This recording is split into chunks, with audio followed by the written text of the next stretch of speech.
अस्सलाम वालेकुम। Today our topic name is heart. हम इसमें इस चैप्टर में हार्ट के बारे में पढ़ेंगे, ट्रांसपोर्ट सिस्टम के बारे में पढ़ेंगे। हमारी बॉडी में एक सर्कुलेटरी सिस्टम है जिसमें जो ब्लड है पूरी बॉडी में सर्कुलेट होता है। तो इस सिस्टम को हम सर्कुलेटरी सिस्टम कहते हैं। और ये फंक्शन कौन परफॉर्म करता है? हमारा हार्ट जो सा है ये फंक्शन परफॉर्म करता है। अब नेक्स्ट हम हार्ट का स्ट्रक्चर देख लेते हैं। हार्ट जो सा है वो साइज़ ऑफ योर फिस्ट, उसका जो साइज़ है वो आपकी फिस्ट जितना होता है। अगर आप अपनी फिस्ट को क्लोज करें तो जितनी आपकी फिस्ट का साइज़ होगा उतना ही आपके हार्ट का साइज़ होगा। हार्ट जो सा है वो स्पेशल टाइप ऑफ मसल से मिलकर बना हुआ है, कार्डियक मसल्स जिसे हम कहते हैं। ये सिर्फ और सिर्फ कार्डियक मसल्स हमारे हार्ट में ही होते हैं, ये किसी और बॉडी पार्ट में नहीं होते हैं। सिर्फ और सिर्फ कार्डियक मसल्स होते हैं हमारे हार्ट में। तो हार्ट जो सा है वो स्पेशल टाइप ऑफ मसल से मिलकर बना हुआ है जिसको हम कार्डियक मसल्स कहते हैं। नेक्स्ट हमारे पास हार्ट के 4 चैम्बर्स हैं, 2 एट्रिया हैं, 2 वेंट्रिकल्स हैं। जो एट्रिया है वो अपर 2 चैम्बर्स हैं, अपर 2 चैम्बर्स को हम एट्रिया कहते हैं एंड लोअर 2 चैम्बर्स को हम वेंट्रिकल्स कहते हैं। अब ये फंक्शन कैसे परफॉर्म करता है इसको देख लेते हैं। ये इसका जो फंक्शन है हार्ट का, ये कॉन्ट्रैक्शन एंड रिलैक्सेशन परफॉर्म करता है, जिसकी वजह से फुल बॉडी पार्ट में ब्लड जो है उसकी सर्कुलेशन कैरी रहती है। अपर 2 चैम्बर्स जो एट्रिया हैं वो रिलैक्स करते हैं। जब वो रिलैक्स करते हैं तो उन दोनों चैम्बर्स में जो ब्लड है वो फिल हो जाता है। उसके बाद कुछ ही सेकंड्स के बाद, बल्कि सेकंड्स भी नहीं गुजरते, कुछ ही मूवमेंट्स के बाद वो जो अपर एट्रिया है वो कॉन्ट्रैक्ट करते हैं। एट्रिया और वेंट्रिकल्स के दरमियान एक वॉल्व होता है जिसके थ्रू वो जो ब्लड है वो एट्रिया से वेंट्रिकल्स में शिफ्ट हो जाता है और वेंट्रिकल्स रिलैक्स कर रहे होते हैं उस मोमेंट पे और एट्रिया जो से हैं वो कॉन्ट्रैक्ट कर रहे होते हैं। नेक्स्ट फिर जब वेंट्रिकल्स कॉन्ट्रैक्ट करते हैं तो वो जो ब्लड है वो फुल बॉडी पार्ट्स में सर्कुलेट हो जाता है।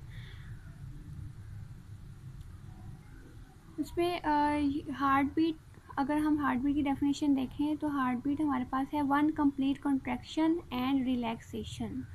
एक कंप्लीट जो कॉन्ट्रैक्शन और रिलैक्सेशन है वो हमारे पास हार्ट बीट है। नॉर्मली जो पर्सन में होती है वो 70 टाइम्स आ मिनट होती है, लेकिन ये 100 तक इंक्रीज़ कर सकती है बिकॉज अगर आप एक्सरसाइज कर रहे हैं या कोई हैवी आप एक्साइटेड हैं तो वो 100 टाइम्स तक भी जा सकती है।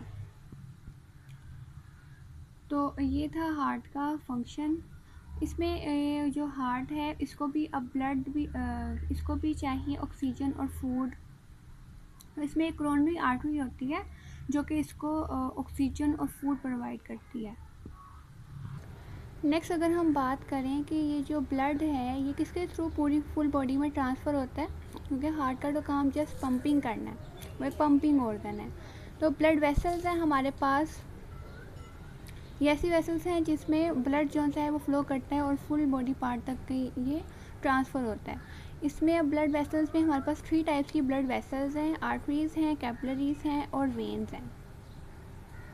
आर्टरीज़ अगर सबसे पहले देखते हैं आर्टरीज़ क्या करती हैं, ये carry blood away from the heart. इसका मतलब है ये जो आर्टरीज़ हैं ये फुल बॉडी पार्ट तक जो ब्लड है उसको ट्रांसफ़र करती हैं। हार्ट से लेके ब्लड फुल बॉडी पार्ट तक उसको लेकर जाती हैं, क्योंकि ये दिल से, इसका मतलब है ये दिल से दूर लेके जाती हैं ब्लड, तो ये हार्ट से फुल बॉडी पार्ट्स तक ये ब्लड को सप्लाई करती हैं। उसके अलावा ये थिक वॉल्स होती हैं, इनकी जो वॉल्स हैं वो थिक होती हैं। नेक्स्ट कैपिलरीज़ हैं।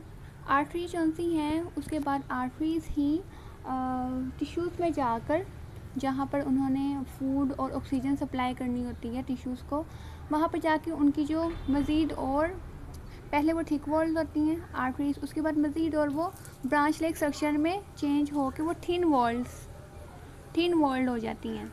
वहाँ पे डिफ्यूजन ऑफ गैसेस और फूड होता है। नेक्स्ट वो कैपिलरीज़ में चेंज हो जाती हैं जब, तो वहाँ पे टिश्यू में जाकर, क्योंकि सेल तक ऑक्सीजन पहुँचानी है और फूड भी एक एक सेल तक, जो बॉडी का एक एक सेल है, तो ये कैपिलरीज़ जो होती हैं इतनी थिन वॉल्ड हो जाती हैं, इतनी थिन वॉल्ड हो जाती हैं कि ये एक एक सेल्स के को डिफ्यूजन के ज़रिए गैसेस और फूड प्रोवाइड कर देती हैं, इतनी थिन वॉल्ड हो जाती हैं। नेक्स्ट फिर कैपिलरीज़ के बाद नेक्स्ट क्या आता है, वही कैपिलरीज जो सी हैं वो फिर से दोबारा से वो आपस में जुड़ती हैं, कंबाइन होके वो वेन बना देती हैं। वहाँ से जो सेल्स के पास जो होता है वेस्ट मटेरियल होता है या बाकी कार्बन डाइऑक्साइड होती है, वो ब्लड में शामिल हो जाती है और नेक्स्ट वो आगे वेन का स्ट्रक्चर स्टार्ट हो जाता है। वो ब्रांच लाइक स्ट्रक्चर नहीं होता, वो एक वेन, सिंगल वेन का स्ट्रक्चर वो ले लेती है।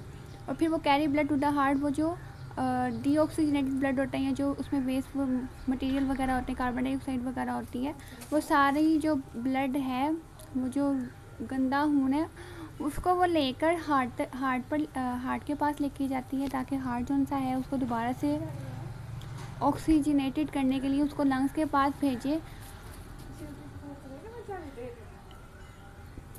ये अगर हम उसका स्ट्रक्चर देखें तो ये आर्टरी जो सी है ये सिंगल है।